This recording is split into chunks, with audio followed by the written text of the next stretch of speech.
Just as the world was getting used to AI or artificial intelligence as we know it and how it would impact our lives, generative AI has hit us. This phenomenon, which is useful for a lot of people, yet very controversial, is something which has divided opinions across the block. To know more about this, today we are in conversation with Mr. Piyush Jha, Managing Director, APAC GlobalLogic. Thank you very much, sir, for taking out your time to meet us. Thank you.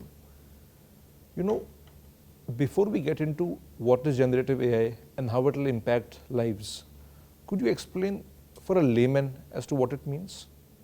I think whichever language you use to describe generative AI today, you could call it a transformational technology. It is the impact is really massive on all the industries that we're seeing today. I think it's pointless to define generative AI now because from school-going kids to people doing holiday assignments or college-going people or people in jobs like us or even coders, a lot of people are using generative AI already.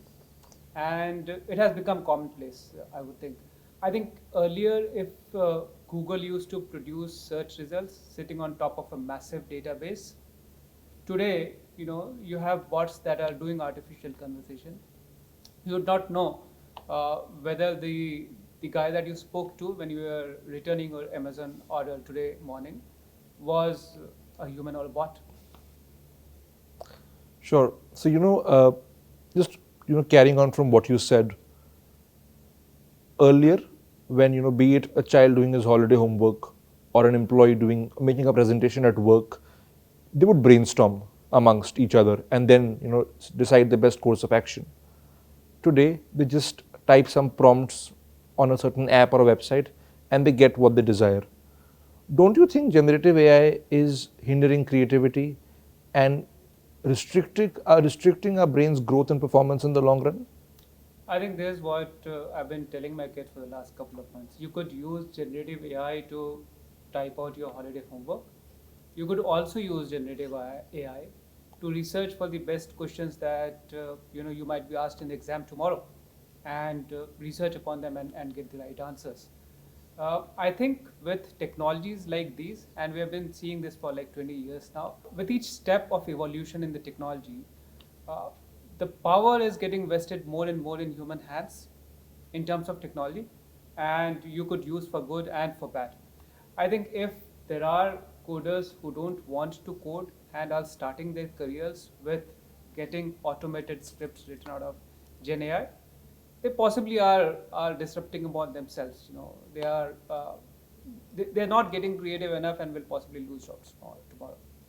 But if there are people who are using that as the base research to think upon it further and generate new, more creative output, that exactly is what the purpose for the Gen AI tool says. Sure. So what I understand is that generative AI must be used with a little bit of caution, right? So while it has become useful for a large set of people, there is a certain set of audience that is scared, and that fear is about losing their livelihood. We see that a lot, yes. Right. Probably that is, I think, whenever change comes for the first time, people tend to resist it. But now that fear is even more so, because while it's making people's lives easier, it's also ensuring that people are out of work. So how do you think that will pan out as we progress? I think take an example from 50 or rather 100 years ago when calculators came into vogue. Accountants did not lose their jobs. We just had more sophisticated accountants doing more sophisticated accounting. Similarly, when automation started to come into software industry, a lot of people felt that there will be no QAs. There will be no need for QAs. But we possibly have more QAs today than there were 20 years ago because our applications became more and more sophisticated. I feel that the nature of jobs people do will start to change, will start to need more creativity in jobs, more algorithmic skills in jobs, and more sophisticated jobs. And I would feel that almost all or most of the low-hanging fruits, menial jobs or repetitive jobs or things you would not want to do, will start getting replaced by Gen AI. I think that is exactly where we are going. In my opinion, the fear to a great extent is unfounded. The fear is founded if people don't want to change. But the manner in which I see it, every profession has its own professional hazards. For example, doctors would have, weird hours, as in their patients could fall sick anytime. When you join military, you sign up for, life risk. Similarly, when you take up a technology job, it might not have impacted us in the last 10 years. But when I sign up for a technology job, I sign up for lifelong learning. And if we have people who want to keep learning lifelong and picking up new technologies every day, I think it is no challenge. They'll only do better jobs than they're doing today. Sure. I think, as you very rightly said, the ultimate objective of every job, of building every professional career, at least one of these objectives must be lifelong learning. And taking change with a pinch of salt is the need of the hour in this ever-evolving environment. So while we common mortals, are sort of making good use of generative AI, how is the IT industry, deploying this to their best use? I think we have been talking for like 4 or 5 years now that every company is a technology company today, or every company intends to become a technology company today. That started happening with the Uberization of almost everything. In the same vein, I think Gen AI will make those companies much smarter. We all have interacted with bots on some apps, and we have got frustrated about it because many times they're not smart enough or creative enough or intelligent enough to respond, and our problems don't get resolved as fast as we want them to. What if they are creative, which they will be tomorrow? I think all these industries will start benefiting from, the call centers where people used to sit night long to respond to queries and possibly keep getting frustrated because of anxious customers. Those jobs will get replaced by better jobs, and you possibly will have bots doing, if you possibly called up the call center at 2 a.m., you might get a bot respond to you, whereas if you called a call center at 9 a.m., you'll have a human being respond to you. So I think the nature of work that people will do, the nature of work that we would want people to do, will start to get much better, much profound. And, like washing machine takes care of a lot of washing, uh, bots would start taking care of a lot of menial, automated, repetitive tasks. Sure. You know, while these bots or generative AI is taking care of menial tasks or repetitive tasks, as you said, how is GlobalLogic as an organization making sure that generative AI, while it helps people, it ensures that nobody loses their jobs? I think there are 2 or 3 things that we are doing, and I must add to what I had said earlier. Generative AI has potential to do a lot of very intelligent jobs too, but I think the humans will need to add their creative element.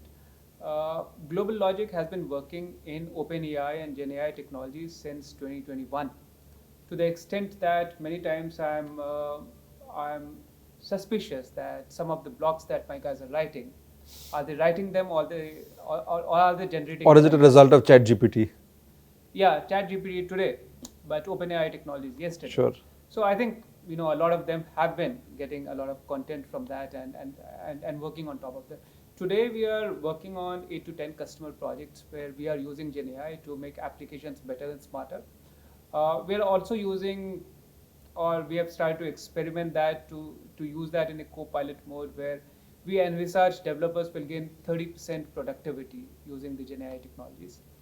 And we are also using home cooked food in our own internal systems to the tune that, when I get an RFI to respond, sitting on top of my own database, we'll have a Gen AI bot produce a template draft response to the RFI. Or when the employees have a lot of queries that need to be answered, or there's some new joinee coming into the company and there are a lot of queries around, how does the finance department operate, where do I see my bills and stuff like that. A Gen AI bot will be there to assist Sure. the person rather than automated replies from a website coming in.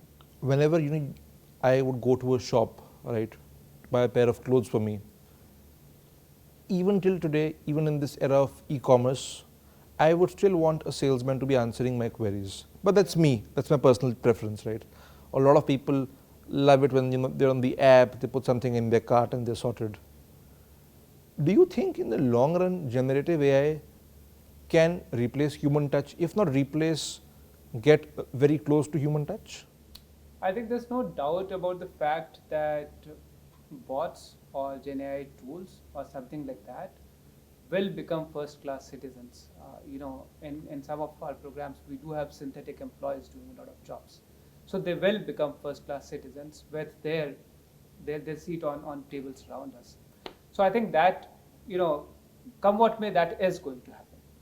So I think what will happen is like it said, humans doing the more creative part of the job, more touch and feel part of the job, and humans being closer to individuals. Whereas you'll have co-pilots or bots doing a lot of bench work Sure. behind them and creating a lot of output. If from a technology perspective, you look at it, we could be having clones all around. The technology to be able to clone, stuff, We wouldn't even realize. yeah, has been there for like 20 Yeah. years. It was humans that possibly slowed the development of them or did something about them so that we don't have clones wandering around. And none of us possibly would want a girlfriend or a boyfriend which is a bot. Which is a clone of somebody Yeah. we want. Sure. All right. Um, Lastly, so what do you see as the future for generative AI? I mean, boon or bane, of course, the good and bad parts to every new change, every new technology. But from a broader perspective, how do you see this heading in the next 10 or 15 years? I think it'll get subsumed in the stack of technologies that we already have. Like we had, when I started coding, we had an Emacs editor in which we had to do a lot of stuff. And today I have a bench which produces a lot of stuff and gives that to me. Similarly, a lot of people are very used to using internet today or apps today, whereas some of our parents who are old are not that comfortable using it. Of course. So I think this stack will get subsumed in the arsenal of stuff that we already have, and that will be the reality tomorrow.